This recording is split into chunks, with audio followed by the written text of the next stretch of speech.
بسم اللہ الرحمن الرحیم یاسین والقرآن الحکیم۔ ترجمہ کنز العرفان۔ یاسین، حکمت والے قرآن کی قسم، بے شک تم رسولوں میں سے ہو، سیدھی راہ پر ہو۔ یاسین یہ حروف مقطعات میں سے ایک حرف ہے، اس کی مراد اللہ تعالیٰ ہی بہتر جانتا ہے۔ نیز اس کے بارے میں مفسرین کا ایک قول یہ بھی ہے کہ یہ سید المرسلین صلی اللہ تعالیٰ علیہ وآلہ وسلم کے اسماء مبارکہ میں سے ایک اسم ہے۔ اعلیٰ حضرت امام احمد رضا خان رحمۃ اللہ تعالیٰ نے یاسین نام رکھنے کے جو شرعی حکم بیان فرمایا ہے، اس کا خلاصہ یہ ہے کہ کسی کا یاسین اور طٰہٰ نام رکھنا منع ہے،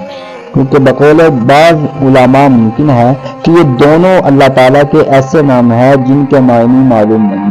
کیا عجب کہ ان کے وہ معنی ہو جو غیر خدا پر صادق نہ سکے، اس لیے اس سے بچنا لازم ہے۔ اور اعلیٰ حضرت رحمۃ اللہ تعالیٰ علیہ کے بقول یہ نبی کریم صلی اللہ علیہ وسلم کے ایسے نام ہیں جن کے معنی سے واقف نہیں ہو سکا، اور ان کا کوئی ایسا معنی ہو جو حضور صلی اللہ علیہ وسلم کے لیے خاص ہو اور آپ کے سوا کسی دوسرے کے لیے اس کا استعمال درست نہ ہو۔ ان ناموں کے اعلیٰ حضرت کی بیان کردہ رائے زیادہ مناسب ہے، کیونکہ ان ناموں کا حضور صلی اللہ علیہ وسلم کے لیے مقدس نام کے طور پر ہونا زیادہ ظاہر اور مشہور ہے۔ جن حضرات کا نام یاسین ہے وہ خود کو غلام یاسین لکھیں اور بتائیں، اور دوسروں کو چاہیے کہ غلام یاسین کہہ کر پکاریں۔ والقرآن الحکیم، حکمت والے قرآن کی قسم۔ اس آیت اور اس کے بعد والی دو آیات کا خلاصہ یہ ہے کہ کافروں نے حضور پر شافع نور سے کہا تھا کہ آپ رسول نہیں ہیں اور نہ ہی اللہ تعالیٰ نے ہماری طرف کوئی رسول بھیجا ہے۔ ان کے اس قول کا یہاں اللہ تعالیٰ نے رد فرمایا اور قرآن مجید کی قسم ارشاد فرما کر اپنے حبیب صلی اللہ تعالیٰ علیہ وآلہ وسلم کی رسالت کو بیان کرتے ہوئے ارشاد فرمایا، حکمت والے قرآن کی قسم، بے شک آپ ان ہستیوں میں سے ہیں جنہیں رسالت کا منصب عطا کیا، اور بے شک آپ ایسے سیدھے راستے پر ہیں جو منزل مقصود تک پہنچنے والا، اور یہ راستہ توحید اور ہدایت کا راستہ ہے، اور تمام انبیاء کرام علیہ السلام اسی راستے پر رہے ہیں۔ یاد رہے کہ تمام انبیاء کرام علیہ السلام صراط مستقیم پر ہی ہیں، اور جب یہ ارشاد فرما دیا گیا کہ حضور صلی اللہ علیہ وسلم رسولوں میں سے ہیں تو اسی کے ضمن میں یہ بھی معلوم ہو گیا تھا کہ رسول کریم وسلم صراط مستقیم پر بھی ہیں۔ البتہ یہاں حضور کو نور شافع نور کے بارے میں صراحت کے ساتھ اس صراط مستقیم پر ہونے کی خبر دینے سے معلوم ہوا کہ آپ علیہ السلام کی شریعت سب سے زیادہ قوی اور سب سے زیادہ معتدل ہے۔ حضور کو نور شافع نور صلی اللہ تعالی علیہ وسلم خود بھی صراط مستقیم پر ہے، جیسا کہ یہاں اللہ تعالیٰ نے صراحت کے ساتھ بیان فرمایا، اور آپ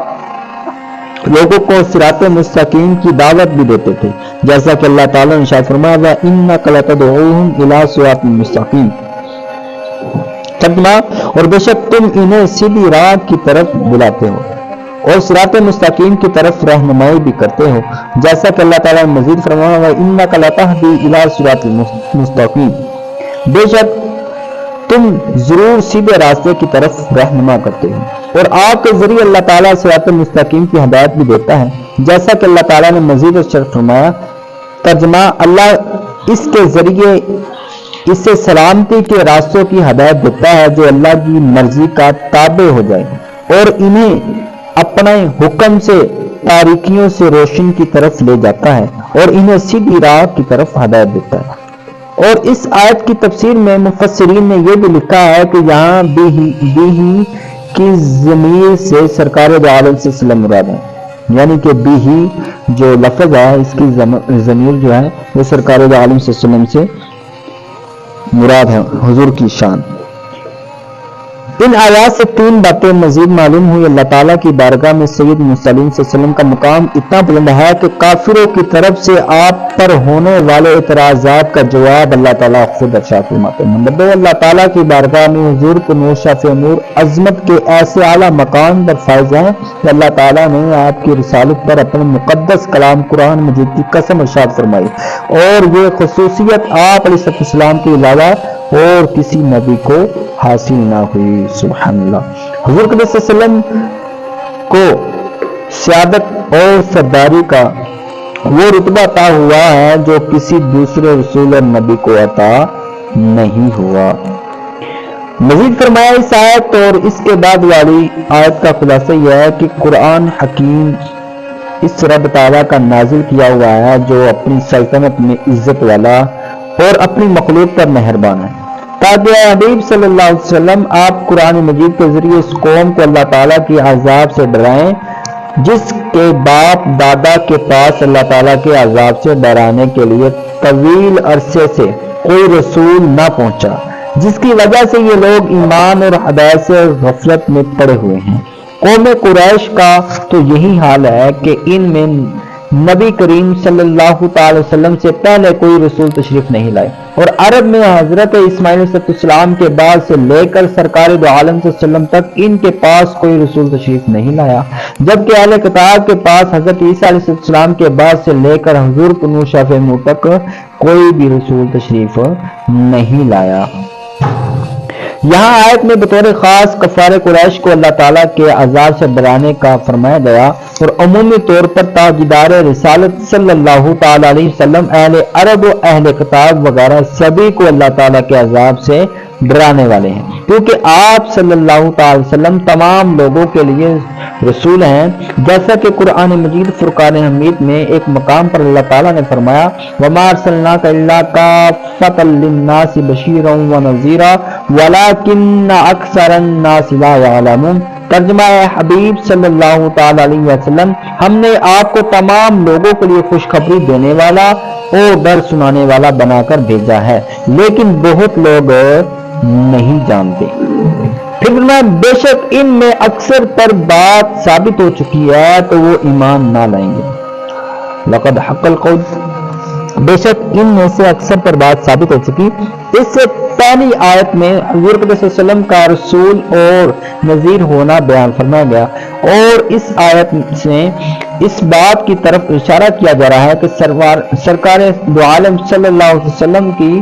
ذمہ داری اللہ تعالیٰ کے عذاب سے ڈرانا ہے، اور کسی کو ہدایت دے دینا آپ صلی اللہ علیہ وسلم کی ذمہ داری نہیں ہے۔ یہ اس لیے فرمایا گیا تاکہ آپ صلی اللہ علیہ وسلم کفار کے ایمان نہ لانے پر افسردہ اور غمزدہ نہ ہو۔ آیت کا خلاصہ یہ ہے کہ کفار مکہ نے اکثر اللہ تعالیٰ کا عذاب واجب ہو چکا ہے، کیونکہ اللہ تعالیٰ اپنے ازلی علم سے جانتا ہے یہ لوگ اپنے اختیار سے کفر اور انکار پر اصرار کر رہیں گے، اور کفر کی حالت میں ہی انہیں موت آئے گی۔ اس لیے اے حبیب صلی اللہ علیہ وسلم یہ لوگ آپ کے عذاب الہی سے ڈرانے کے باوجود ایمان نہیں لائیں گے، یعنی کہ اللہ تعالیٰ نے اپنے نبی کو بتایا کہ محبوب تو پریشان نہ ہو، تیرا کام صرف دعوت دینا ہے، جبکہ ایمان ان کے مقدر میں نہیں۔ تو اللہ تعالیٰ نے اپنے نبی کو پریشانی سے محفوظ رکھا، مطلب وہی نازل فرمائے کہ ان کو ایمان کی طاقت میں ہی نہیں دے رہا، تو آپ کا کام صرف دعوت اسلام دینا ہے، آپ رنجیدہ نہ ہو، پریشان نہ ہو، صرف آپ دعوت دیں، اور جو ایمان لینے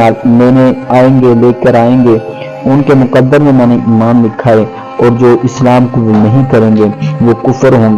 ہوں گے، کفر پر ان کا خاتمہ ہوگا اور وہ جہنم کے حقدار ہوں گے۔